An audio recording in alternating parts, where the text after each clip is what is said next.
Assuming the earth to be a sphere of a uniform mass density, earth को मान लिया है कि इस अर्थ, ये मान लेते हैं हमारी अर्थ है और यहाँ पर यूनिफॉर्म मास डेंसिटी कंसीडर कर लिया है, जबकि रियल में यूनिफॉर्म मास डेंसिटी होती नहीं है। जैसे जैसे हम अर्थ के सेंटर से दूर जाते जाते हैं वैसे वैसे मास डेंसिटी कम होती जाती है, लेकिन इसमें इन्होंने एज्यूम किया है तो हम भी मान लेते हैं।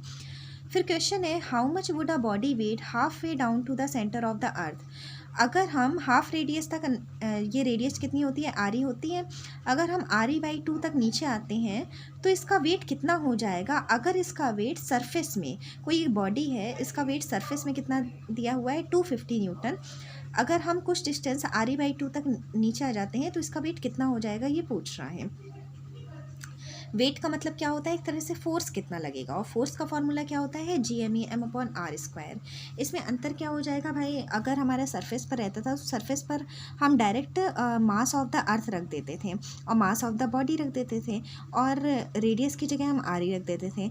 लेकिन अब यहाँ पर किस में डिफरेंस आएगा, देखो मास ऑफ द बॉडी में तो कोई डिफरेंस नहीं आएगा, ठीक है। अब बॉडी चाहे हमारी सरफेस पर रखी रहे, चाहे सरफेस के ऊपर चली जाए, चाहे सरफेस के अंदर, उसके मास में थोड़ी ना कोई फ़र्क आ जाएगा। लेकिन फ़र्क हमारा किस में आ जाएगा, मास ऑफ द अर्थ में, क्योंकि अब जब अर्थ के पास, अर्थ के अंदर हम ले आए हैं तो इस बॉडी पर जो मास लग रहा है ना, वो इस केवल अर्थ के केवल इतने पार्ट के द्वारा लगेगा, जो बाहर का पार्ट है ना इसके द्वारा कोई फोर्स नहीं लगेगा।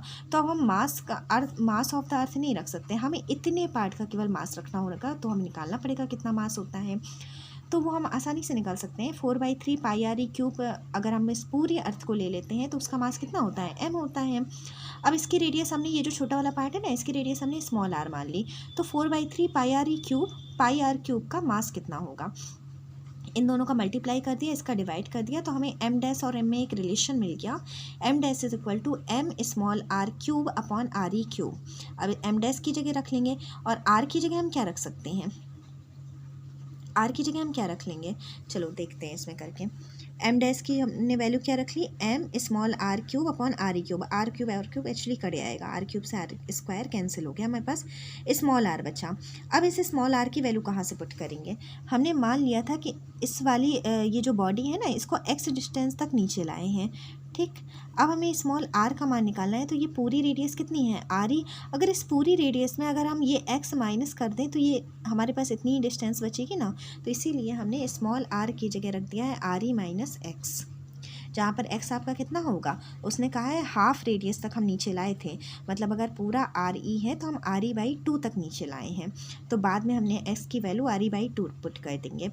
और क्या चेंजेस किए हैं, जी एम की जगह small g is equal to होता है GME/r², तो GME की जगह हम GRE² रख सकते हैं, इससे ये फ़ायदा हो जाएगा, आर ई वाला हमारा आसान हो जाएगा सॉल्व करना।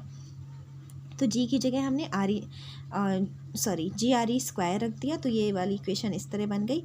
x की जगह हमने रख दिया RE/2, सॉल्व कर लिया, क्योंकि हमें mg वेट पता है ना, इसीलिए हमने यहाँ पर g चेंज किया था। तो mg की वैल्यू हमें कितनी दी हुई है, 250, क्योंकि जब ये बॉडी सरफेस पर रखी हुई थी तब इसका वेट कितना था 250, और अपॉन 2 हो गया, तो फोर्स कितना आ गया 125 न्यूटन। यही हमारा आंसर होगा। Thank you.